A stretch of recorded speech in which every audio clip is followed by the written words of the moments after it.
There's so much like financial literacy that we don't have as graduate students because it isn't prioritized. And so the best way to sort of break that barrier is to talk to other people who are in similar situations. And that's how it's helped me to approach a lot of the things that I do now and how I think about creating a budget or how I think about my lifestyle. So highly recommend just reaching out to your community and starting those conversations. It helps a lot.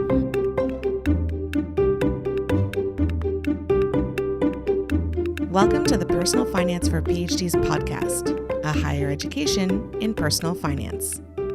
I'm your host, Dr. Emily Roberts, a financial educator specializing in early career PhDs and founder of Personal Finance for PhDs.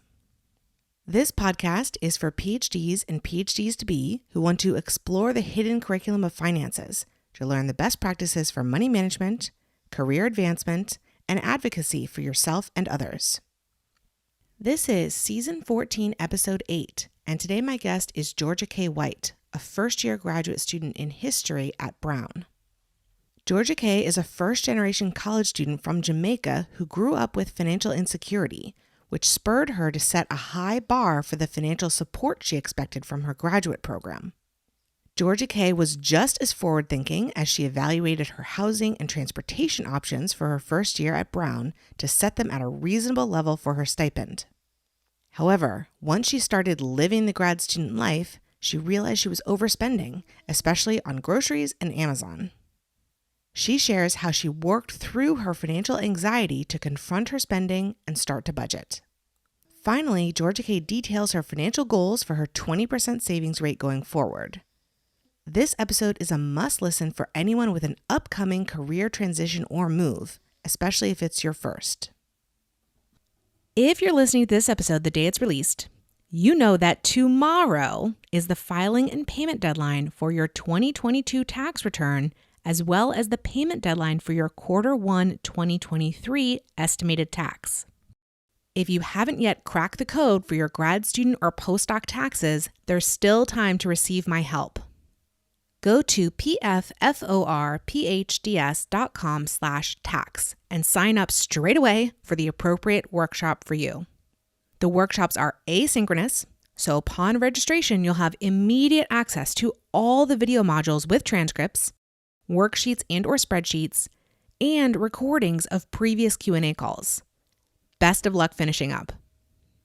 You can find the show notes for this episode at pfforphds.com/S14E8. Without further ado, here's my interview with Georgia K. White.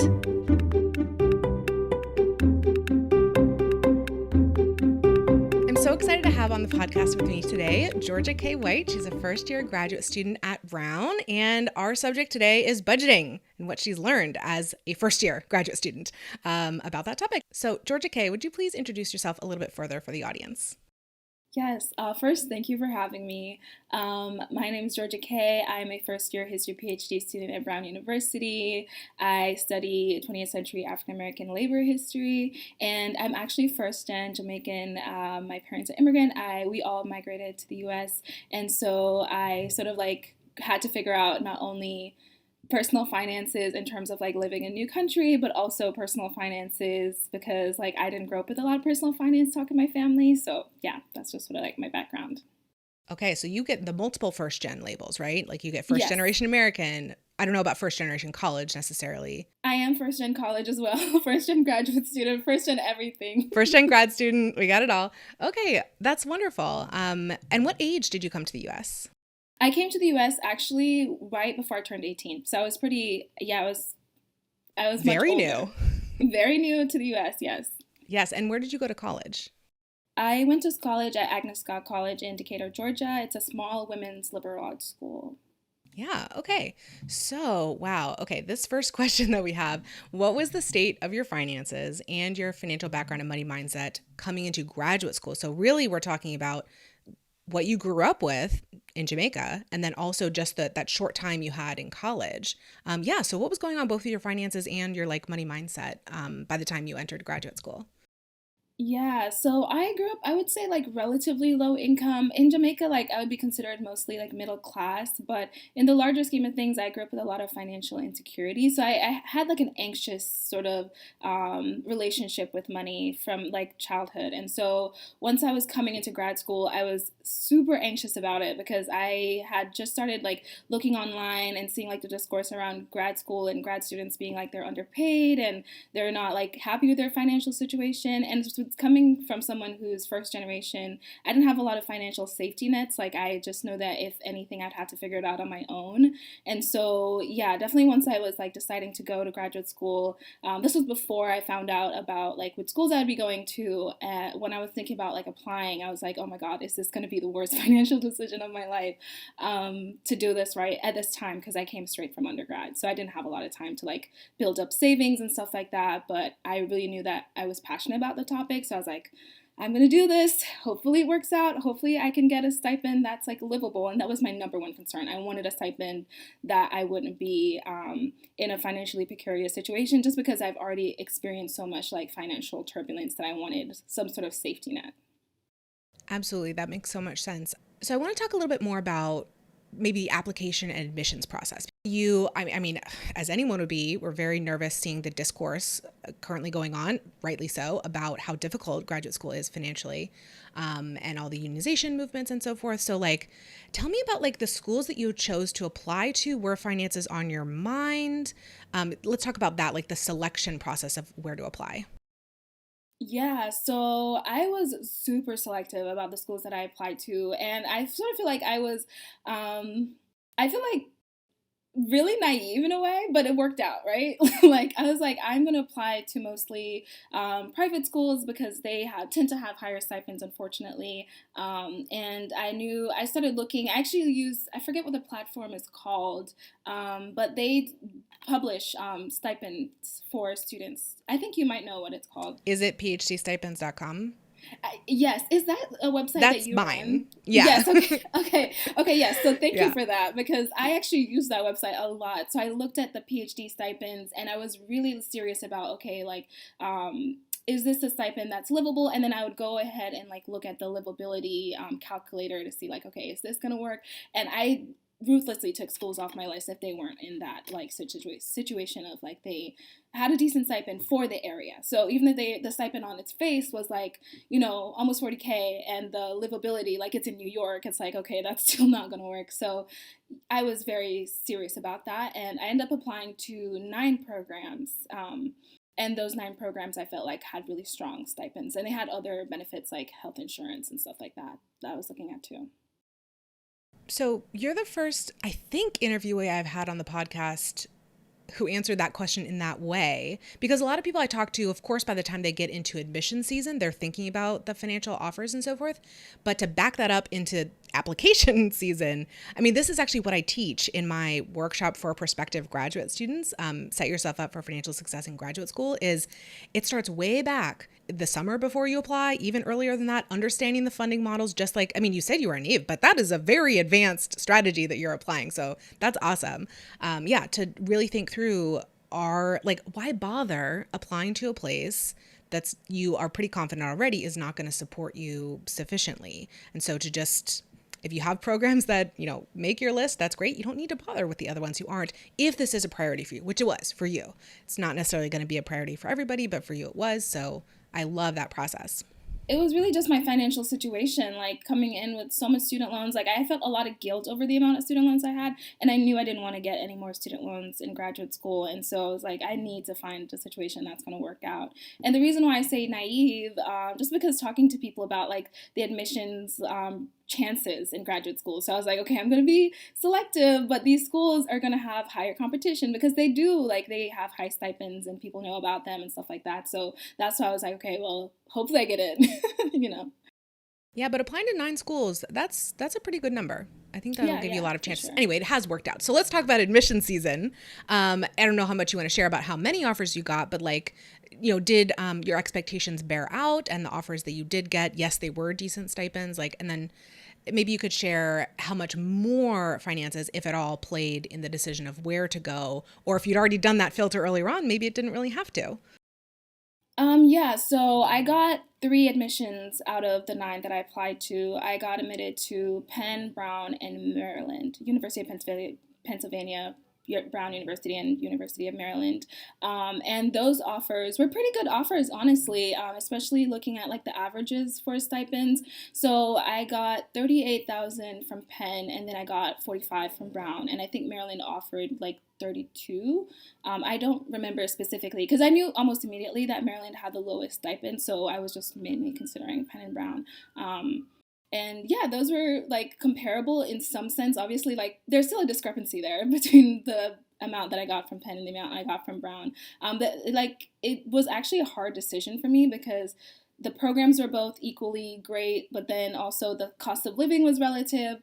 And I knew that like if I wanted to, I could have probably negotiated with Penn, which I didn't end up doing. But I definitely still considered finances when I was thinking about it. But it was like close enough where I felt like, okay, well, what else do I want from graduate school? Based on how you've talked about your thought process so far, I'm pretty sure I know the answer to this question.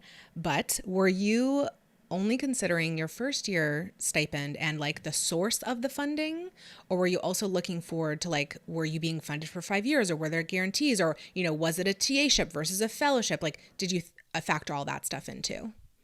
I factored everything in. I when I got my offers, I reached out to the like DGAs of each department, and I was like, okay, explain to me how this works. I was just like, I wanted all my bases covered, so I talked to both schools, and I was like reading through the offers and sort of seeing, okay, like first years, they were very similar. So it was like first year would be fellowship, and then you would TA for some years, and then you'd go back on fellowship, and both schools offered like 5 to 6 years of funding. Brown guarantees 6 years. Penn basically, they're like, you basically will get 6 years, but we're guaranteeing 5. And so I knew that like throughout the program, I would be funded for the entirety of it. So I'm so glad that you shared that as well. This is another thing that I encourage in my workshop is following up with the directors of graduate studies, or maybe the admin in the department, to like explain to you anything that's not really clear, or maybe they're only talking about the first year but they're not talking about the subsequent years. Like they're recruiting you, okay? They want to convince you to make good on that offer that they just made you and convince you to come there. And so they should have pretty solid answers to these questions. And they might say, like Penn did, okay, we're not officially going to guarantee that 6th year, but in 9 cases out of 10, like we do find funding for, that 6th year or whatever. Like they should be able to give you those really well thought out answers to those questions. So I'm so glad that you went through that process as well of really investigating. And you chose Brown, and that's where you are now. So let's kind of talk, I guess, about now that you knew the stipend, you knew that maybe had some degree of confidence that the precarity was not going to be as much of an issue for you. What were your expectations then about how your finances would look in graduate school once you had that offer in hand? Yeah, once I had the offer, I sort of felt a lot more secure just because like I feel like $45,000 is like a relatively like it's not like anything crazy, but it's average enough where it's like okay, in Providence I could live on that, and I think I could save on that, which was like a big deal because I know that like a lot of times in graduate school people talk about not even being able to save, and I wanted to be able to save and like achieve other financial goals. Once I got that offer in hand, I started to think about okay, well now what do I want to do? Like I know I'm going to make this much money. How much do I want to spend on rent? Do I want to keep like my costs low?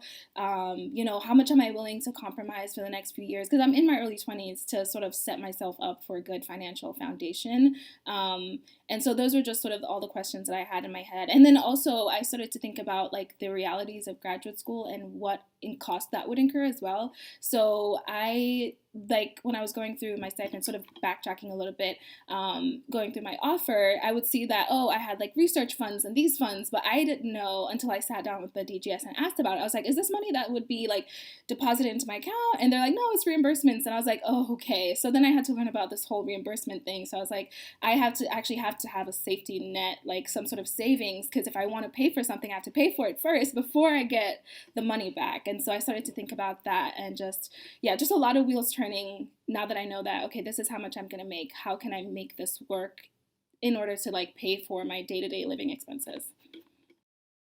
And one other thing, again, I'm talking about this workshop so much because this is the process you just went through.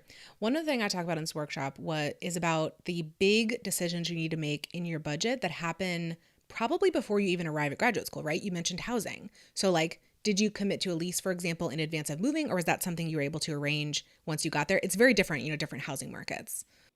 Yeah, so housing for me was one of the biggest things that I thought about because it was going to be my first time paying rent because I came from undergrad where I was like paying tuition and that would like cover, my expenses. So I wasn't paying anything monthly. So moving to Providence and then also having to pay for moving expenses. I knew that like housing was going to be a big deal and I knew that it would probably be my biggest expense. And I had to make a decision about whether I wanted to live with roommates or I wanted to live alone and what does that mean. So I decided to live alone. I'm currently in graduate housing and the housing is somewhat subsidized. I don't know if they say it's subsidized on their website, but it's like a lower cost of living apartment than I typically would be able to find in Providence, essentially. And that was great. I started that, luckily, I started the process early, so I was able to sort of like compare housing situations. I looked at the average cost if I wanted to live with a roommate in a house or if I wanted to live in a studio. I currently live in a studio, and my rent is like, I feel like it's on the high end of what I would want to spend, but I knew that I would appreciate that more, having that sense of like security and that sense of not having to worry about if I have a roommate that maybe I don't mesh with, or like there's things that you have to think about, lifestyle stuff. So I was like, okay, I know that I'm willing to pay a little bit more to live alone and keep my other costs low. What I love about this model, I mean, you've listened to the podcast, I'm always like roommates, good idea, but what you did was you worked with your numbers and you knew that it was feasible, especially making that, decision to go with the on-campus option and so forth. I'm curious now, we're recording this in March 2023. If you've already made a decision for housing next year, or like, are you going to keep the same situation? Do you think you're going to do something different? Yeah, so I'm definitely, unfortunately, the housing at Brown, they only guarantee it for 2 years. So I'm going to keep those 2 years. So I'm going to keep going until next year because I really love the area that I live in. I love my apartment. And so I feel like I really lucked out with housing. So I'll keep it. And I probably will have to move after my second year since it's not guaranteed and that it's a really high interest area. Like a lot of students want to live here. So I feel like after the second year, I'll be more comfortable in the area. I can find somewhere else. Yeah. And you might have met someone you really like enough to live with. That is so true. roommate might I've be more also feasible. Considered that. Yes, I've thought of that too. Yeah. So we've already talked about kind of what I call the biggest rock in your budget, which is housing. And I'd like to know about your transportation choice. Like, do you own a car? Do you think it's necessary? What is your choice there? So I decided to actually sell my car. I sold my car before. When I was living in Atlanta, I bought a car used, and it was a great car. It carried me to like last 2 years of undergrad, but then I was like, I'm moving to the Northeast. The transportation here seems a little bit easier. There's a lot of public transit and there's also trains and stuff. So I talked to graduate students and they said that it would be fine to live without a car. So I was like, I'm going to use that money to move. And now I currently don't have one, and I rely on public transit, walking, and Brown has a university shuttle that's actually really, really good. And I'm able to basically spend like less than $50 a month on transportation costs. Love that. Whenever it's possible to live car free, especially when you're pairing that with the campus housing, it's like, I'm sure it's really convenient and everything. You can just not eliminate entirely, but dramatically reduce the costs associated with transit by getting rid of your car. Ugh, I have a car, but I'm such a like anti-car person. No, I live in Southern California. I love living in a walkable city, and that's something I considered too. I was like, I knew that like if I'm going to be paying a little bit higher rent, then at least if I don't pay transportation, it kind of evens out. Yeah, absolutely. So we've talked about these major components of your budget, the housing and the transportation. And so I'm curious, like how you formulated the rest of your budget, maybe more with the other smaller fixed expenses and other variable expenses, and then kind of what you've learned through living with that budget for the last, 6-7 months. Really, the things that I thought about was rent and transportation, and then the rest of it was just sort of like I was gonna do trial and error. So I was like, I don't know what's a reasonable grocery bill. I don't know how much I should expect to, spend. I also have a pet, and so that's also a part of my budget. So I was like, I don't know how much I'm gonna be spending for vet bills, and so I really just was like, okay, like this is less than half of my total living expenses is less than half of my stipend, and so I was like, whatever the rest is, I'll play around with the numbers. So when I originally started, I realized I was overspending because I just sort of didn't want to look at it, to be honest. I was like, I'm going to take care of the big stuff. And because of my financial anxiety, I sort of had a lot of avoidance about money, especially when I just moved, because I was like, oh my God, like, am I going to, completely throw off my budget or something like that? So I was like, okay, I have this wiggle room essentially, and we'll figure it out. And so I started just shopping without caring. And then once I started looking back at my budget, which is something that I'm really happy I did, I started actually looking at my money. I was like, oh, maybe I'm spending a little bit too much on groceries. Like, and talking to other graduate students as well. I'll get to this later, but talking to other graduate students and realizing, oh, this is like an average cost for, a meal for a single person, like a grocery bill for a single person, or this is the average cost for electricity or something like that. So I, at first, was avoidant, but then I started slowly having those conversations, started slowly thinking about it, and then I started actually setting price markers like, oh, I want to spend $300 on groceries, oh, I want to spend this much on electricity, and then actually going in and doing those numbers and keeping track of that. I think this process that you've gone through is so relatable. Absolutely, you don't know how much you're going to be spending on all these little variable expenses that aren't like a contract that you're entering into. Yes. When you first get to a new city and you have a new lifestyle, different than the one you had before. So it definitely makes sense to just kind of work it as you go. And really, I'm actually very impressed. You're talking about having financial anxiety around this just 6 months ago, and 6 months later, you're coming on a financial podcast. Like, that's a lot of progress in a short period of time. So I'm very impressed. How did you start having these conversations with other graduate students? Like, did you just come out and say, what'd you spend on groceries last month? Or like, what was it? No, no, it wasn't like that. I feel like I just started getting closer to the people in my program, but also just to people that I've met through school. And I like to think I'm a pretty forthcoming person. So if like we're talking and everyone's like, how's your week been? And it's like, if there's something on my mind, especially now that I feel like I have a close relationships with some of the people in my program, I'll mention like, oh my God, like, I feel like I'm overspending on groceries, which is literally something I did. I was like, I feel like I'm overspending on groceries, but I don't know. And then all of a sudden, everyone starts chiming in. I'm like, oh, I think I spent this much. And then we all start comparing. We're like, oh. And so I sort of like, I guess, instigated the conversation. But now I feel like there's so much more financial transparency between us all, like within my history cohort. And we'll share things now where it's like, okay, do you guys think this is a reasonable amount to spend for this or something?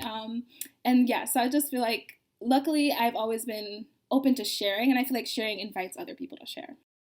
Absolutely. What you did there was like, you were a little bit vulnerable. You said, oh, I have a little weakness or like something I'm unsure about. Can you help me? And you like invited that feedback, and that allows the other person to like be the expert for a second, because they're the expert in their own budget, right? Yeah. So like then they can help you and everybody feels good about it. And like, oh man, that's a wonderful like sort of pattern that you have established. I think it's going to help you so much throughout your time in graduate school.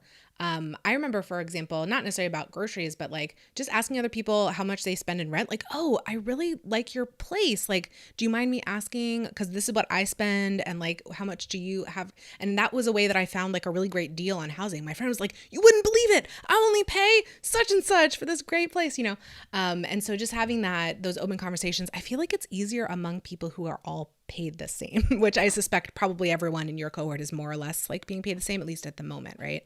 Yeah, we're all paid the same. I do have an additional fellowship, just a little bit, but yeah, we're relatively all on like similar pay scale. And I also, with the rent thing, like that was also a thing that we talked about, was like, okay, well, this is how much I pay for rent. This is how much we all pay for rent. And having those conversations, like, especially for someone, I think because I'm first gen and I'm also like the youngest in my program, that I'm like the baby, and I'm like, I want to ask because like you guys have had a few more years of like people have been in master's programs. So I know like I feel like accepting that like I'm still figuring it out and not having any sort of pride about it, of being like, oh, I'm not going to share because, maybe someone will judge me.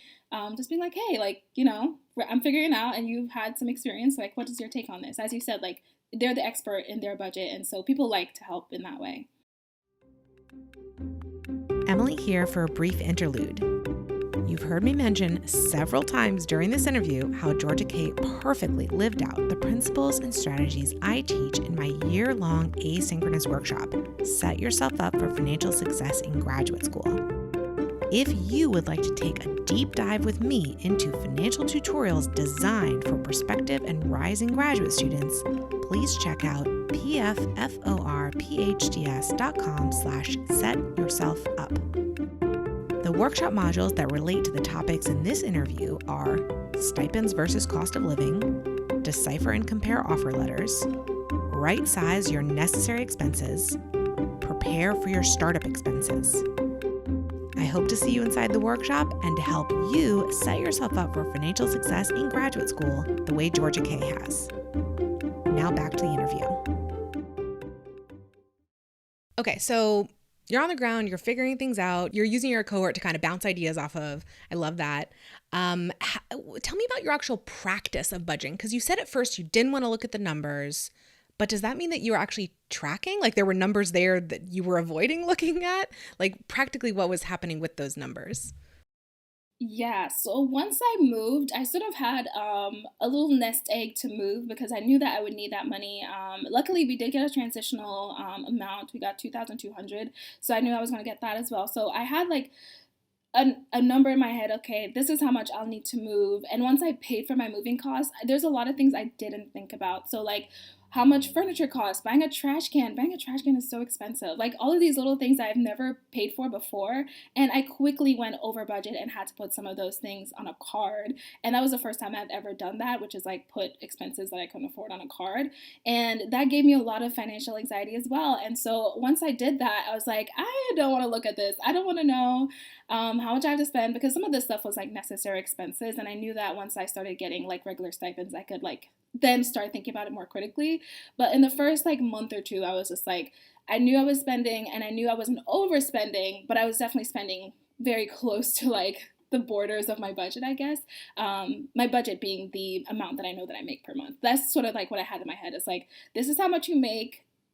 This is how much you have to spend on your actual, like, as you said, like the things that I have to spend like contractually.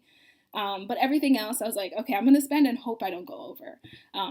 And so I wasn't looking at it. I was just spending and not looking. And then after, I would say about October, I downloaded Rocket Money, which is this app. I don't know if you've ever heard of it, but it's just like, it's sort of like a Mint, if anyone's familiar with Mint. And they do like roundups, essentially. They tell you this is how much you spent on restaurants, this is how much you spent on Ubers this month and whatever.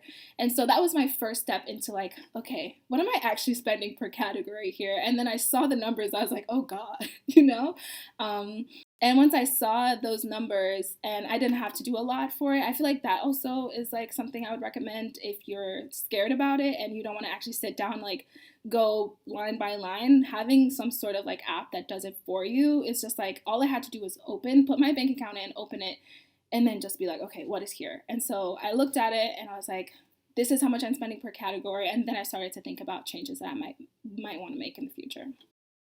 Yeah, can you give some examples of what those changes were, having realized that your spending was a little bit too high? Like what were some, I would probably call it frugality, but what were some frugal like measures you started taking? Yeah, so the spending that I saw was like mainly Amazon, which is I feel like people can relate to that.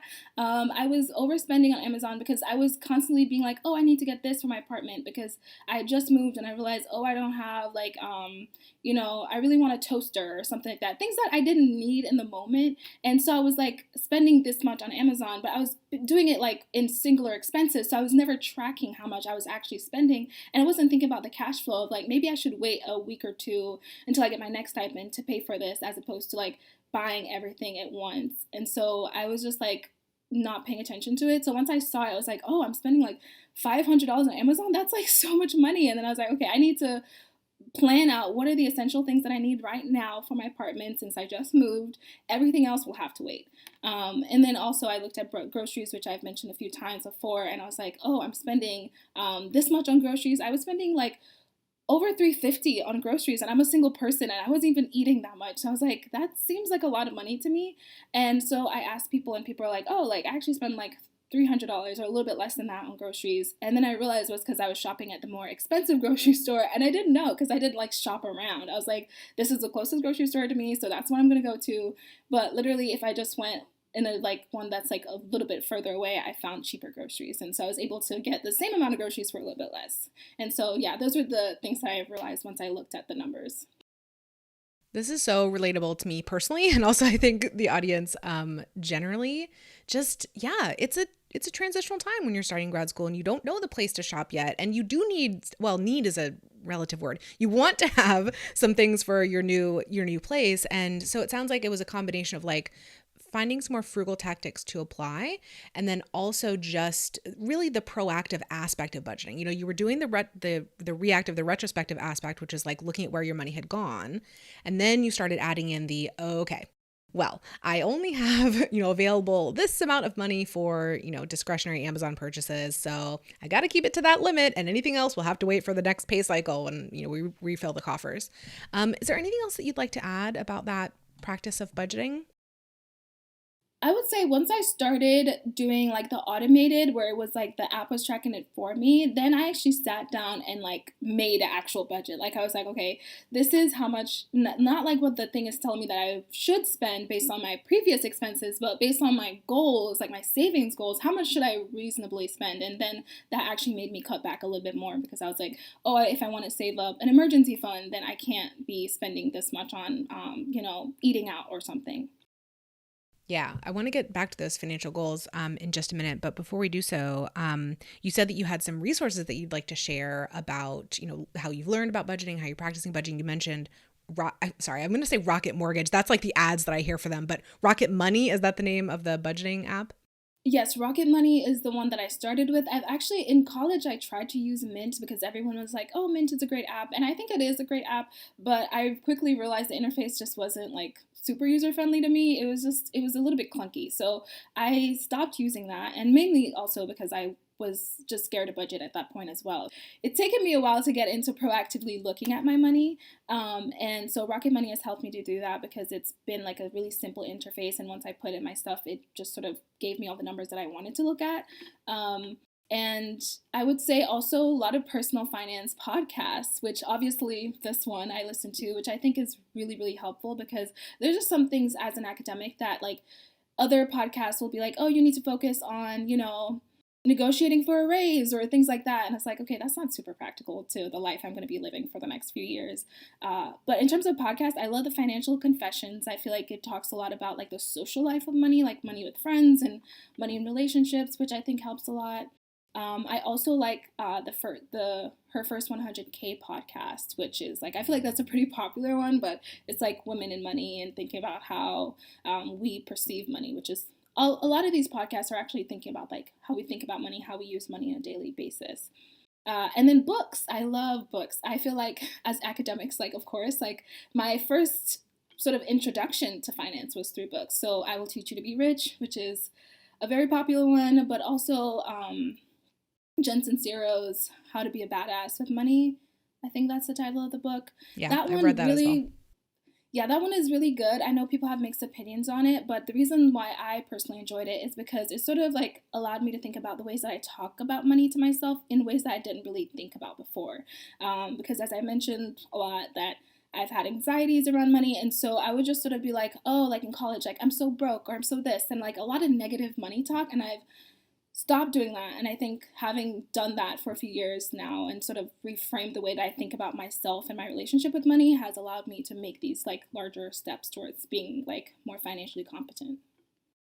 Yeah, I noticed in those books that you listed, there are a lot of money psychology like aspects there. It's not, and that's the hard part, right? Like the hard part is not necessarily the math. Like it's not like the addition, subtraction, multiplication. It's not the facts of like, okay, do I have access to an IRA or not? I mean, I talk about that because it's a little wonky, but like once you know.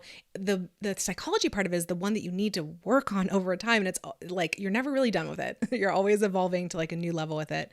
So I like that you mentioned those like for that reason specifically. Yeah, any other resources that you'd like to add to your list?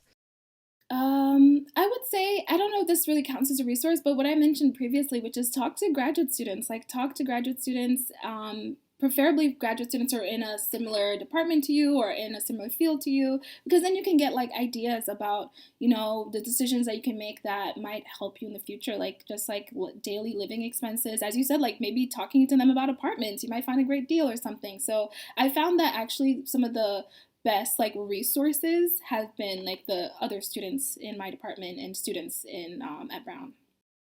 what I love about that suggestion is just that you're going to get the most relevant information from the other people who are living that similar life to you. Like for me, like I work on a national level, so I do not get to be an expert in every single different state and every single different city. And so sometimes when I go to speak at certain universities, I ask the people who are living it, like for their suggestions. Like I can say some things that work generally, but like they're going to know like the exact, like you mentioned earlier, the right grocery store to go to for like this specific thing. Like, oh, this farmer's market is really wonderful for blah, blah, blah, whatever. Or like, oh, have you heard about this city specific subsidized resource? Things like that. Like that is not what you're going to get from books and national podcasts and so forth. It's really, you have to get it from the people who are living through it with you. So it's an amazing resource. I'm so glad that you've been tapping into it. I hope people listening to this episode will follow that model as well. Okay, so I want to turn now to talking about the future. We've talked about how diligent and thorough you've been with like investigating your finances and becoming more comfortable with them in the past. But now I'm wondering, like, have you set some financial goals for the rest of your time in graduate school? Yeah, so my biggest goal is to save 3 to 6 months of expenses so that I can have just like a little cushion if I need to, so that I don't end up incurring more debt in the future. I would love to be able to, occasionally be able to go back home, go to Jamaica, go visit extended family, or even having a pet. Like I'm scared that if something happens and I need to cover like a really big vet bill, I don't want to have to put that on a card.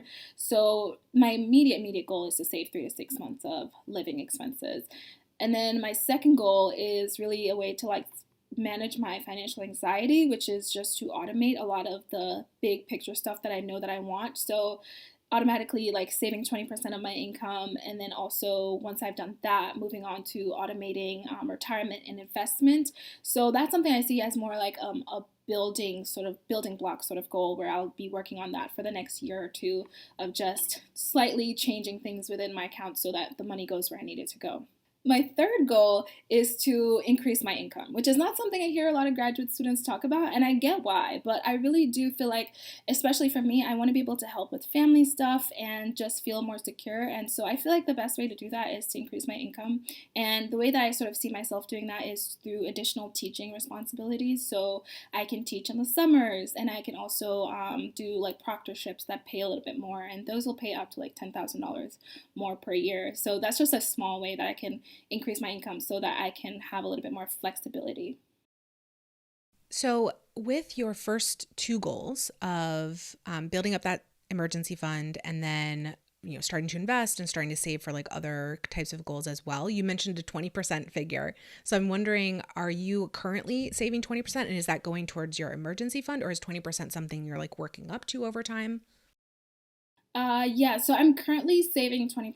I have where in my account set up where once I get my stipend, it automatically takes off that 20%. I am not gonna lie, I've had to dip into it a couple times, mainly for my dog. She's had some stomach issues, and so I just had to pay a huge vet bill.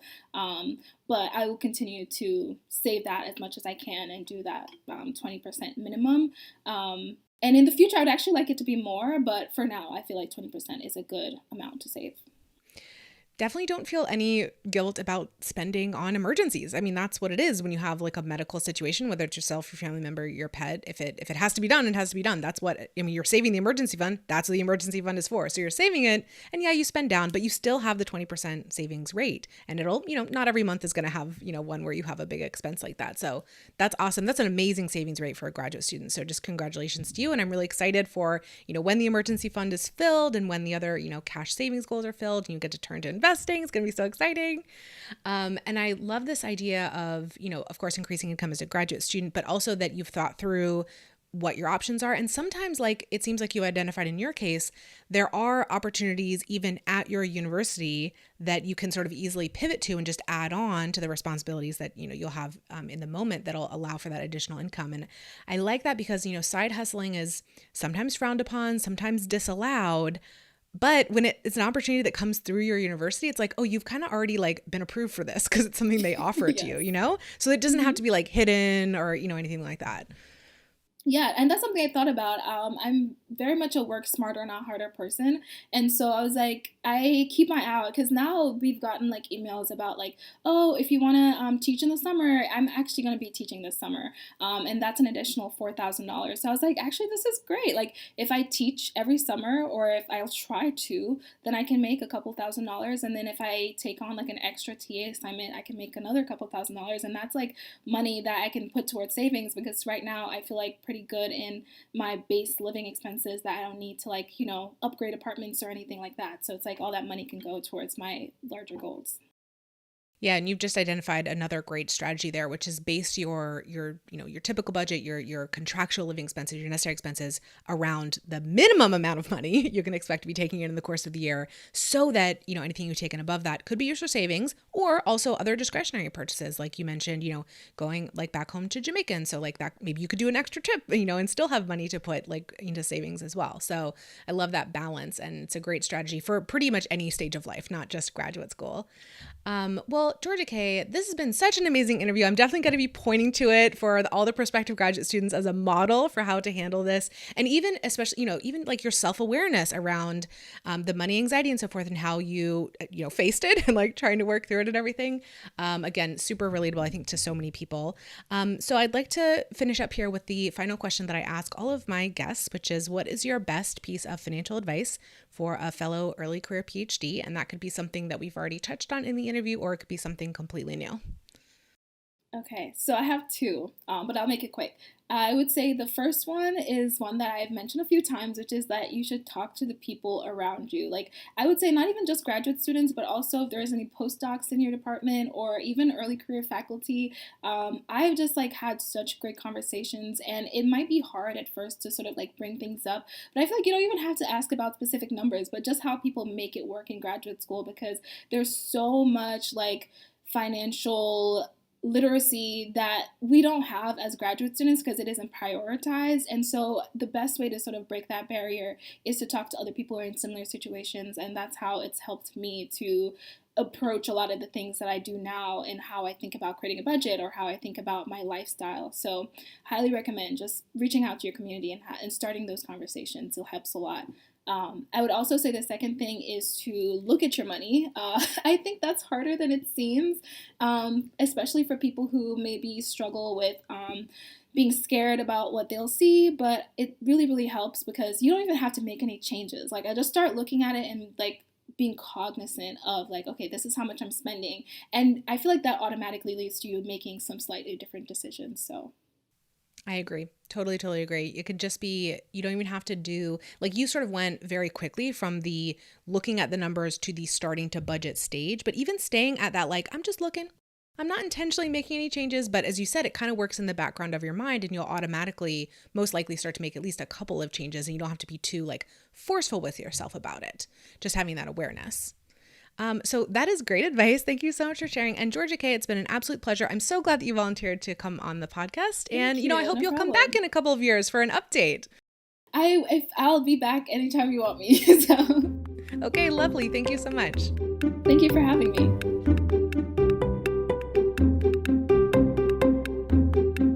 Listeners, thank you for joining me for this episode. I have a gift for you.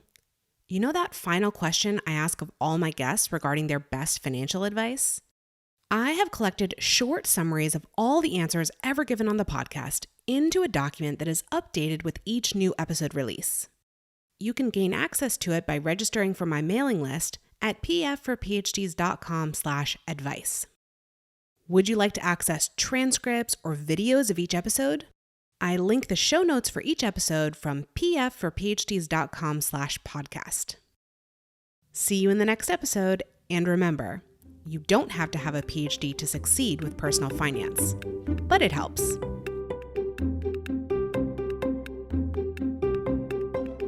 The music is Stages of Awakening by Poddington Bear from the Free Music Archive and is shared under CC by NC. Podcast editing by Lourdes Bobio and show notes creation by Miriam Ock.